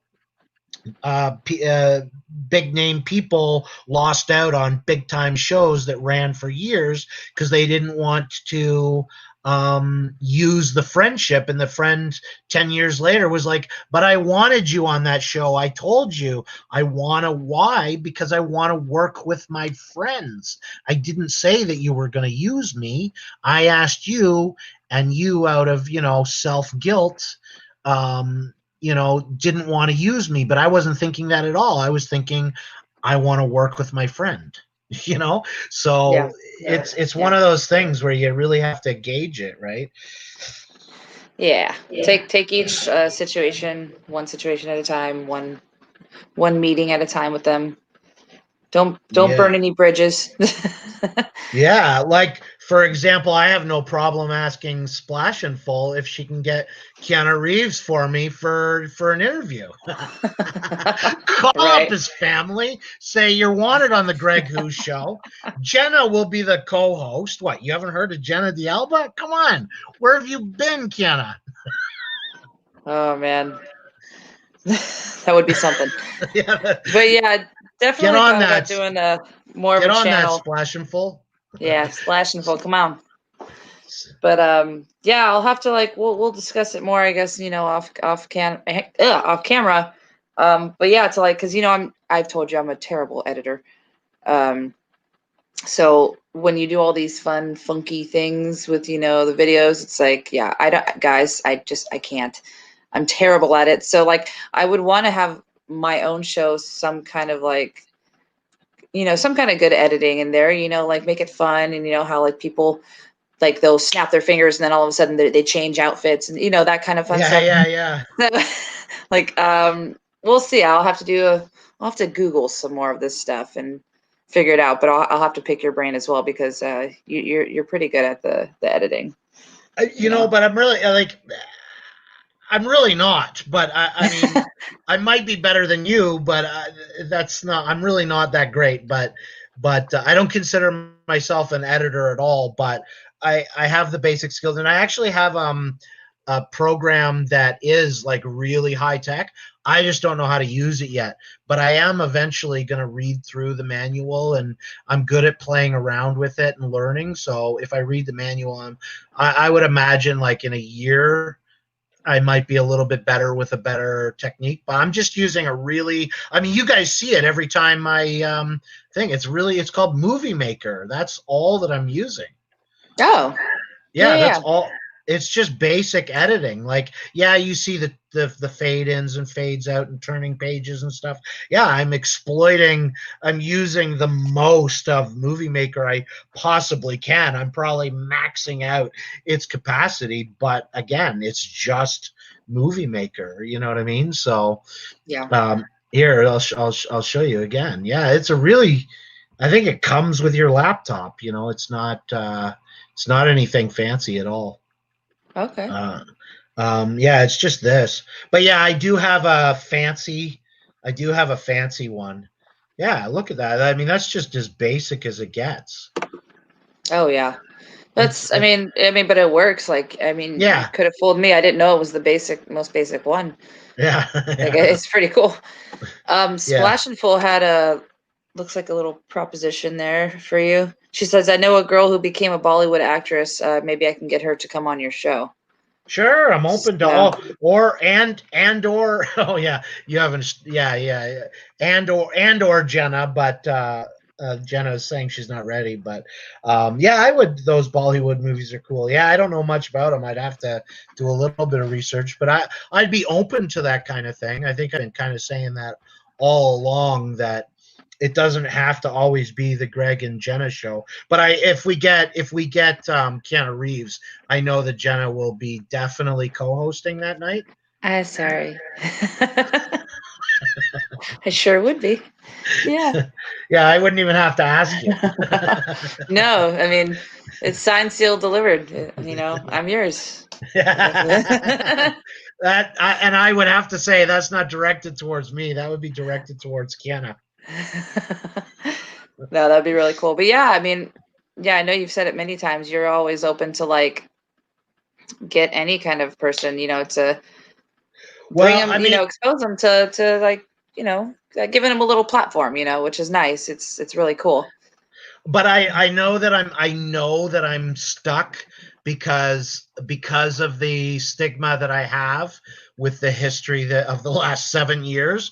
I'm kind of stuck with a certain audience, and how I break the glass ceiling with that. I'm not saying that as insulting. Like, I'm not insulting Corey Haim fans at all. Oh, I'm just saying I'm having a hard time breaking the glass ceiling of getting a new kind of viewer, other than what I've attracted in the last 7 years because of all that stuff. So it's going to take a lot of exploring and doing different things.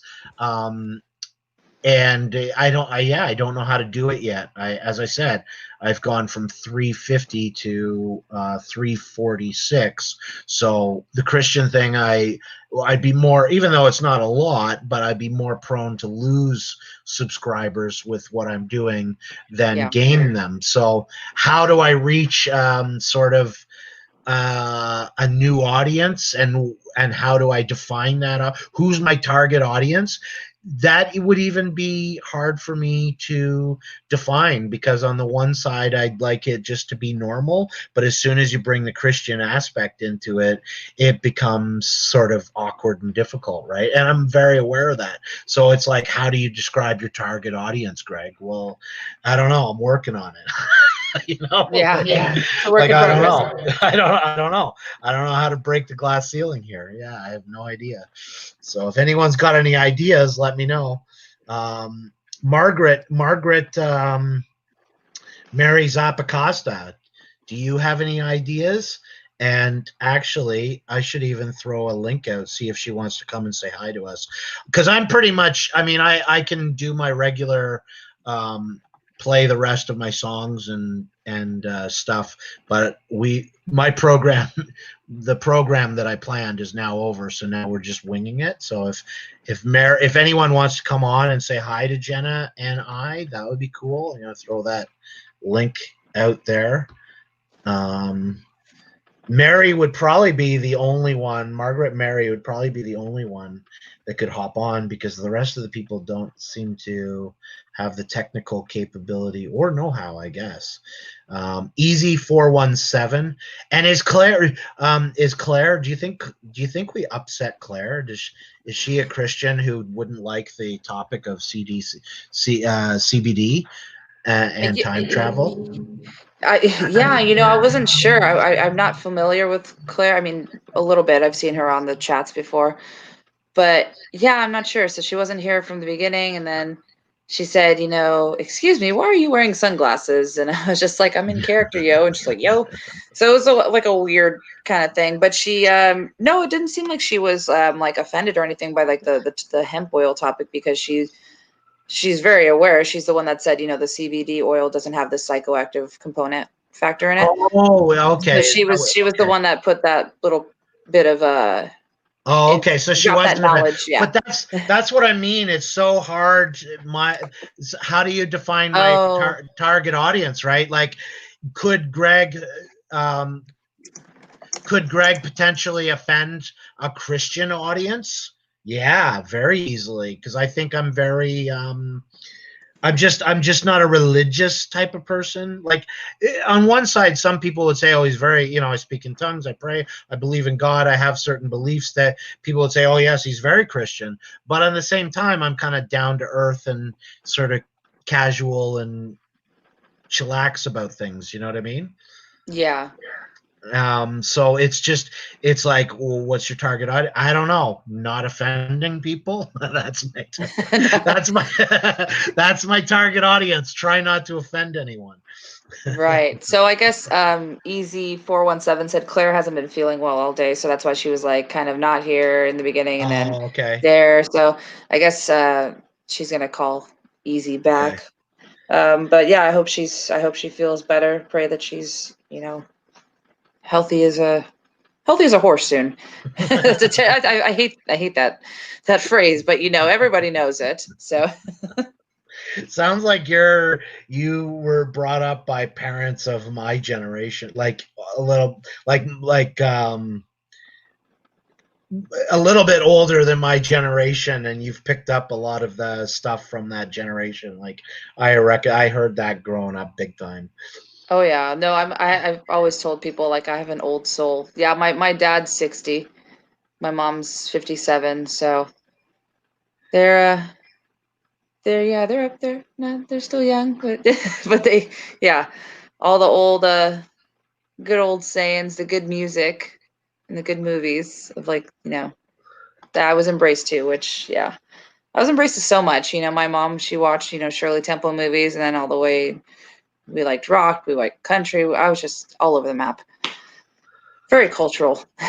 Yeah, exactly. Like I actually like Eminem, and that might offend Christian, but I love hardcore Christian worship music, right? But I'm the kind Mhm. of guy that will crank up Eminem.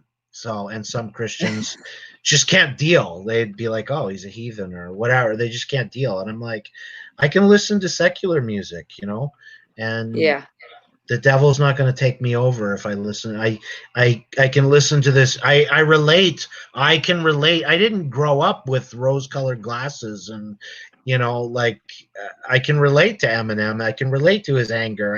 I was not a perfect little Christian boy my whole life, and life happened to me, and I've gone through a lot of things. So of course I can relate to someone like Eminem. And I take things in a grain of salt.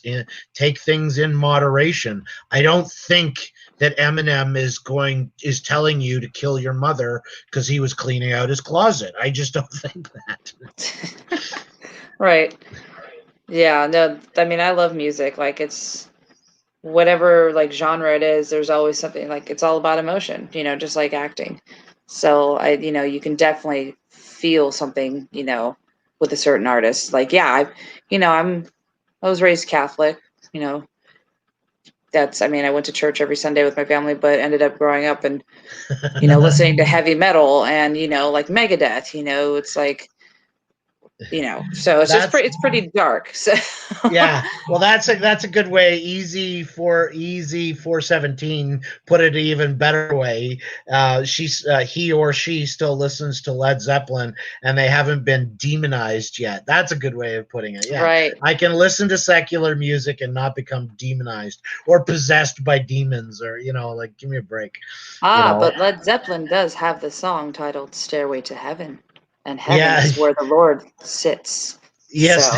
So, I'm not sure. I don't. Do you know the history of that song? Actually, I heard did did they have someone had a son die and that inspired that song? I just heard something somewhere recently about that. ooh, I'm not sure. Yeah, I'm not sure the backstory of it. I just know it's a clever title of a song, but it's a great song. I love it. But yeah, I don't know much about the history of that. If it was like about somebody that had passed away or anything, but yeah.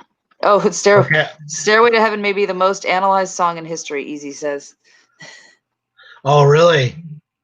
Yeah, I mean, I probably could agree. Okay. Well, I'm just looking it up on Wikipedia here to see if I find out if I'm right. Um, Stairway to Heaven is a song by the English rock band Led Zeppelin, released 1971. Jimmy Page and vocalist, the song regard, but okay, tempo, volume, Stairway to Heaven was voted. Man, come on, where is it?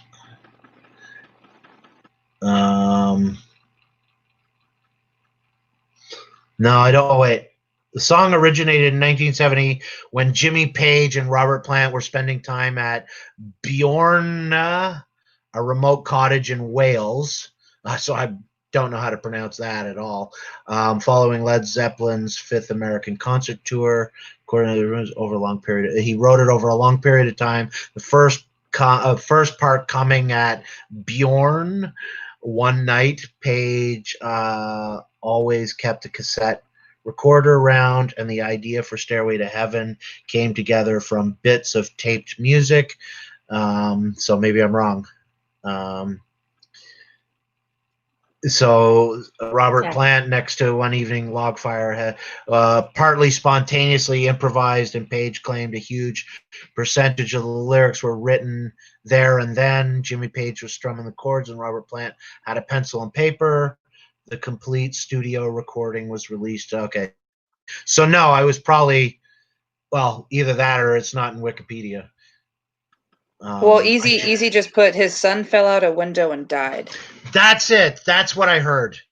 That's exactly Now, I don't know if it. is that Jimmy Page or Robert Plant. I'm not sure whose son, but That's exactly what I heard. I couldn't that's remember what it. you're referencing. Got it. Yeah, Yeah, so that's pretty that's deep. what yeah. Yeah, so I I never knew Splash and Yeah, Full's well, like, you there you never knew. go. There's so many facts as far as like, Oh, wait, how a song came. is that Eric Clapton's Oh, Tears? are you talking about Oh, Tears in Heaven? oh, it's Tears. I got the two songs mixed up. Both Okay, both got it. classics though.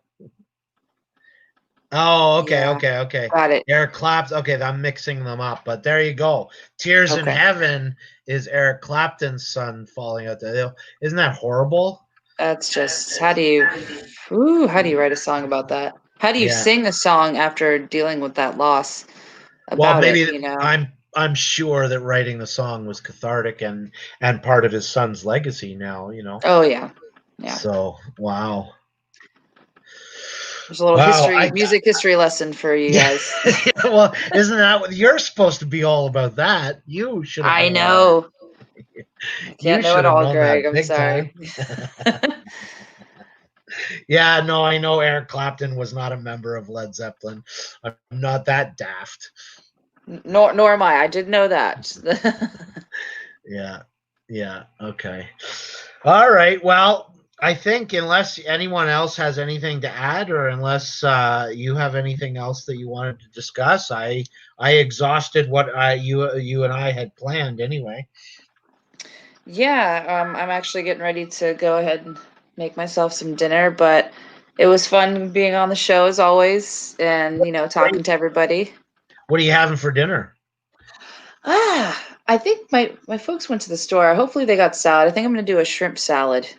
Yeah, Nice. some hard-boiled Nice. eggs, Thousand Island, Final words of wisdom: shrimp salad. Shrimp salad. Shrimps up. But no, final words of wisdom is, again, be excellent to each other, guys. Have patience, be kind. Always imagine yourself in another person's shoes, because you don't know if somebody's in a bad mood. Don't strike them with hate or anger, because they could be going through something that's an unimaginable pain for them. So have patience and understanding, guys, and just be excellent to each other. And God bless. Thanks for having me on. Yeah, thank you. Thanks, Jenna. And good night, and may God bless. You've been listening to The Greg Who Show, and have a good shrimp salad, Jenna. Thank you, I shall.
Okay, so we're going to bring out Paul Rivard right now, and he's going to do a song for us. Is that correct? Please give a warm welcome to Paul Rivard.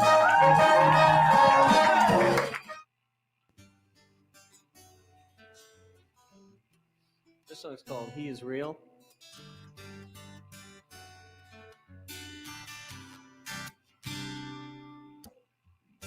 You say it doesn't matter in the words that you speak. You say it's what's in your heart and what you believe. Your eyes are the windows to your very own soul. Look and find the peace inside, or if your blood has run cold, I'll tell you that it's time, it's time to pick up those pieces, get down on your knees. I'll tell you that it's time to shine like a candle, so all of mankind can see that He is real. Yes, He is real. Yes, He is real.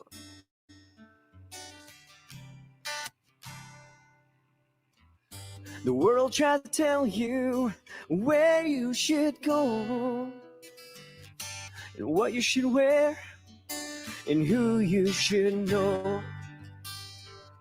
Your friends seem to guide you down the loneliest roads, but Jesus is the only true friend that you'll ever know. I'll tell you that it's time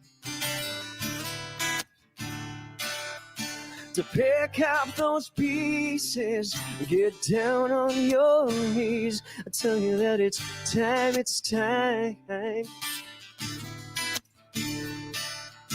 shine like a candle, so all of mankind can see that He is real. Lord, you are real. Lord, you are real. Lord, He is real to me. Commercial.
Yeah, sure.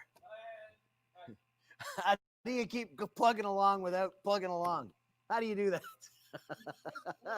We're plugging along here, chugging like an old choo-choo train and taking it on the next track.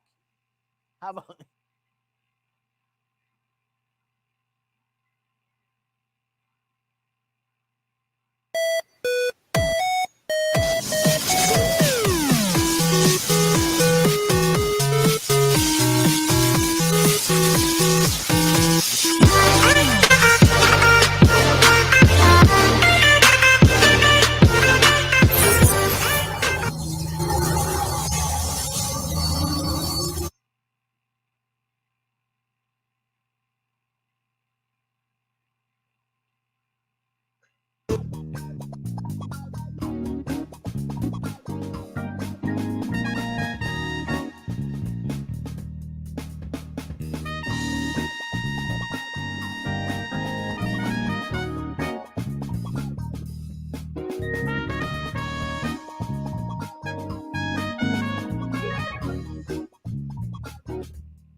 yeah, sure.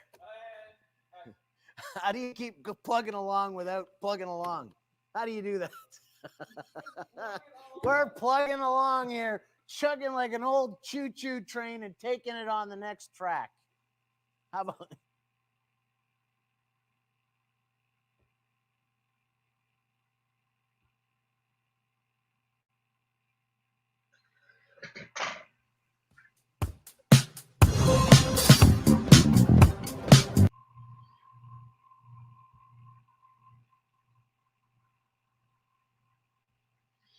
Hey guys, two of you left. Thanks for listening to the show. Hey guys, if you have any input or suggestions or comments, constructive criticism, feel free to leave it in the comment section, or if you're with me on Facebook, feel free to PM me. If you know where to find me on Twitter, you can always Twitter me. Yeah, looking for some input. I'm hoping that we're entertaining you and getting through COVID together, eh? That's what it's all about. Yeah, it's COVID sucks. COVID sucks, doesn't it? So party on, be excellent to each other. This is Greg Who of the Greg Who Show, signing off. Good night. Love to all. God bless. Good night, and may God bless. And yes, young man, I still think of you every day. Every day. They don't want me to, and they're preventing me from. But if it was solely up to me, and I'm sorry for what you've had to go through, it hasn't been right to you or to me.